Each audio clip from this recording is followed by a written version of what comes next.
गुफ्तगू करने के लिए अभी हमें ज्वाइन किया है पाकिस्तान पीपल्स पार्टी के रहनुमा कमर जमान कायरा साहब ने। बहुत शुक्रिया कायरा साहब आपके वक्त का। ये ट्वीट आपकी नज़र से गुजरा जो अभी सदर ममलिकत आरिफ अलवी ने किया है आर्मी सीक्रेट एक्ट के हवाले से और तरमीमी बिल के हवाले से कि उन्होंने दस्तखत नहीं किए? मेरी नज़र से नहीं गुजरा, मैंने मीडिया से सुना है और ये बड़ी अचंभे की बात है। लेकिन मेरा ख्याल है इस ट्वीट के बाद हमें प्रेसिडेंट हाउस के ऑफिशियल बयान का इंतजार करना चाहिए कोई भी अपने रिस्पॉन्स देने से पहले, क्योंकि ये बहुत अजीब बात है, बहुत खतरनाक बात है। सदर ममलिकत के जगह कोई और दस्तखत कर दे या इस तरह का कोई गलत बयानी हुई हो, ये highest office of the country से ये पॉसिबल नहीं है। लेकिन जो भी है इस पे एक प्रेसिडेंट हाउस की ऑफिशियल स्टेटमेंट आती है तो फिर बात ज़्यादा मुनासिब है। लेकिन हम आपसे ये सिर्फ जानना चाहते हैं सर कि क्या ऐसा पॉसिबल है कि इतने इम्पॉर्टेंट बिल्स जो सदर साहब के सामने पेश किए गए हों तो उनकी मर्ज़ी के ख़िलाफ़ इस तरह की कोई चीज़ हो जाए, उनका अमला, उनका सेक्रेटरी जो बहुत ही रिस्पॉन्सिबल लोग होते हैं इन सब चीज़ों के हवाले से, तो उनकी तरफ से ऐसी कोई चीज़ हो जाए?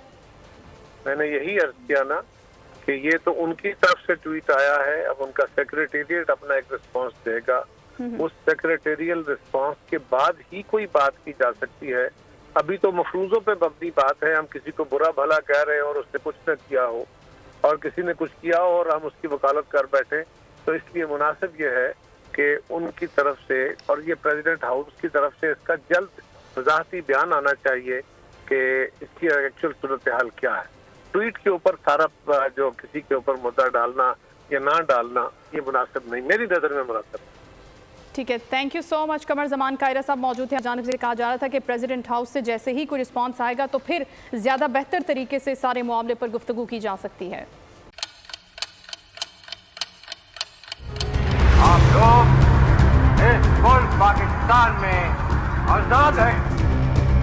सहाफती उसूलों पर कारबंद बोल न्यूज ने रखी रिवायत बरकरार। बोल न्यूज की जानिब से देखने वालों को यौम आज़ादी की बेहद मुबारकबाद। मुल्क भर से जश्न आज़ादी की तकरीबात बोल ने दिखाई अपनी स्क्रीन पर।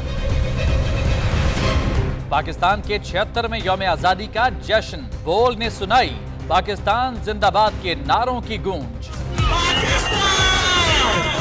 बोल की सबसे बड़ी ट्रांसमिशन में पाकिस्तान का नाम रोशन करने वालों ने दिए कौम को पैगामात। बेपनाह मुश्किलात का सामना करके इस मुल्क को हासिल किया। आज़ाद कौमों को बहुत सी कुर्बानियाँ देनी पड़ती हैं। 76 वालियों में आज़ादी का दिन जोश खरोश के साथ मना, क्योंकि जिंदाबाद पाकिस्तान ये है बोल की पहचान। सब्सक्राइब करें और बेल दबाएं ताकि कोई खबर रह न जाए।